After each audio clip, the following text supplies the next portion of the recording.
Hello, my friends, and I hope you're having a fantastic day. In kind of a continuation of yesterday's video, I stumbled across this article. It appears to me that there are some developers who actually understand what they're saying, even if they might crouch their words in a rather careful and measured way. Or at the very least, they acknowledge the reality of markets and creation. This article here on Games Radar, as Intergalactic, the Heretic Prophet locks comments on its trailer. Baldur's Gate 3 publishing lead says 2025 and beyond will be an extremely tough time to ship a game. And he is not necessarily wrong, because the customers are becoming pickier. They're becoming more discerning, is a good word for it. We're realizing that we have more power than we thought we did, and the flush of money that once existed no longer does. Thus, we are more careful with what we choose to buy. Now, I could just go through it and read what they have cherry-picked from what he's said. However, you know me, I prefer to go to the source. And here we have the Twitter account of Michale Douse, or Very AFK at Cromwell, where he says, 2025 and beyond is going to be an extremely tough time to ship a game, with division spilling into everything. I have one practical piece of advice that may to some seem controversial, but it's crucial. Anticipate, don't ignore or ridicule or stoke. Figure it out. Navigate the waters, even if you think they're unfair or that seas shouldn't be so rough. The reality is that it is. And this, for me, is very much directed at current day developers, PR people, certain community managers, because what he's saying here is stop antagonizing the customers. You don't have to necessarily engage, but you shouldn't ignore what they say. You shouldn't ridicule them for what they say. And you also shouldn't attempt to use their anger to gain yourself more publicity, because it's not going to help you. And no amount of crying about how unfair it is that these people are stating their opinions or don't like what you're making is going to change anything. That's just the way reality is. I really don't understand people who think that life can be fair, because in order to make something fair for somebody, that means you have to make it unfair for somebody else. In the end, we all have to deal with our individual struggles, and each one is going to be different than the other. There is no way to actually make anything fair. To further reinforce this point, going through some of his responses on the thread, Anti-Umbrella Warrior says, some devs are not making games for the majority of gamers. They are chasing a non-existent modern audience. The sooner they figure it out, the better change they have surviving. I think he meant chance. Michale responds, creative directors and their creative teams have a huge amount of agency, and generally what they make, to a greater or lesser degree, is what they wanted to make. They themselves aren't in charge of finding an audience. In a sense, they work with authentic artistic optimism. These are both fine, healthier in fact, than a retail store deciding. And I have to agree. The retail stores shouldn't be deciding, and people should be able to create what they want, but they are obviously not owed an audience. And the fact that they're having problems finding an audience just tells us that their works aren't working. While they may think that they're being creative and making what they want to make, and the line about the fact that they aren't in charge of finding the audience is honestly part of the problem. When you have people who are so isolated from who they're creating for, they have no idea what they're doing, who they're doing it for. It makes it harder for them to try to connect with other people. They really want just their own personal space, as opposed to actually creating for others. Another response that I thought was worth looking at, Boz says, do you think the culture war BS regarding games and general shit that spilled into social media will eventually blow over? Michale says, no, I think the increasing obsession individualism has created a world where everyone is defending their corner, believing they are right.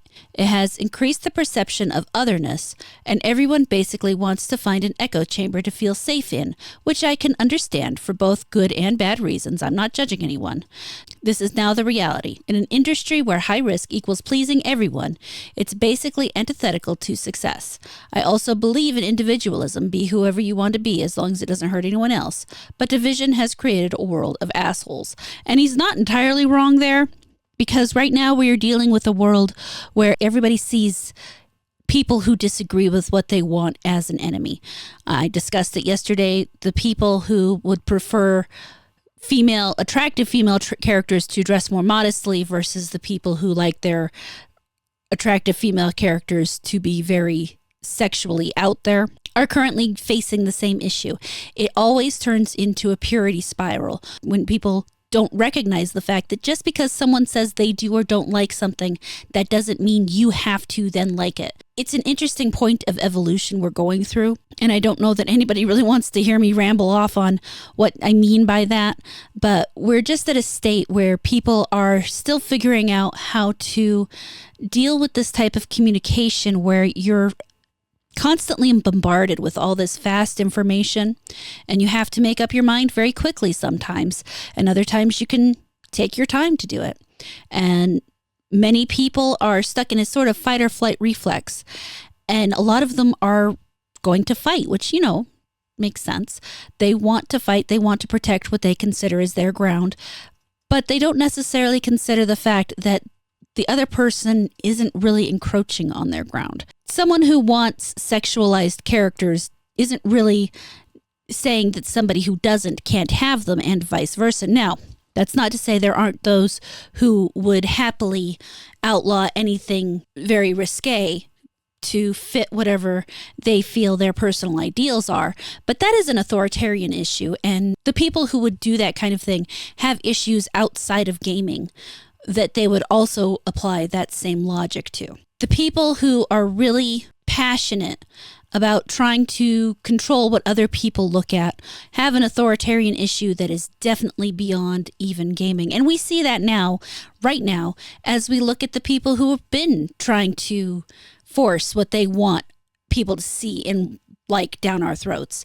You will see both sides accuse the other side of employing leftist tactics. The fact of the matter is, these aren't leftist tactics.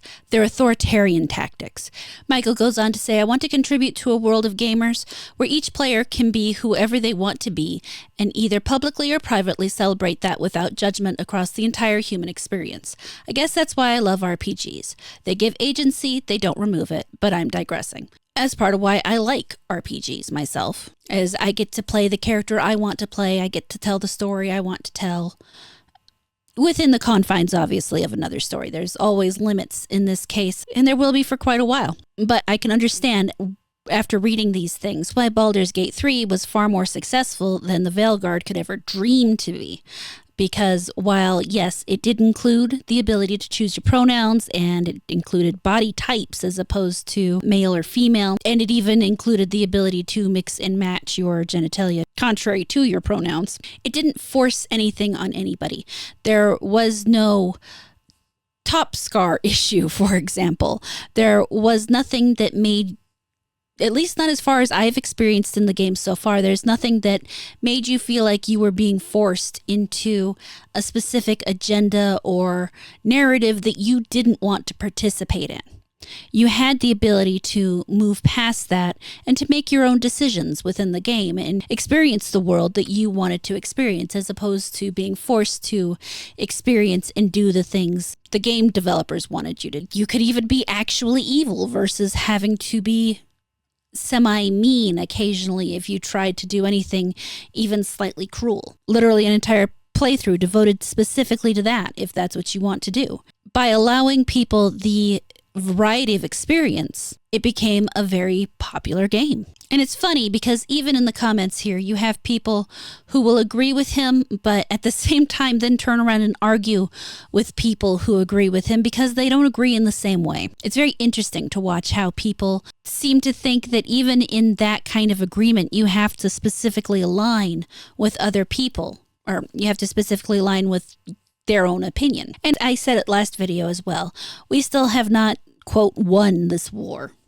We are still in the middle of it, and we will be for a very long time. As someone said in my comments on the other video, there's a word for what I'm talking about in regards to not winning this war, and it's gatekeeping. We are going to have to gatekeep, but at the same time, we're going to have to remember what we're gatekeeping. Because in many cases, we need to remember that we're gatekeeping our personal niche. and that we're not gatekeeping all of gaming. We have, as individuals, no right to say what somebody else can or cannot play, let alone say what a game dev can or cannot develop. We can only say what we are willing to buy. And if the majority is in alignment with us, they will also not buy that game, and that game will not be successful.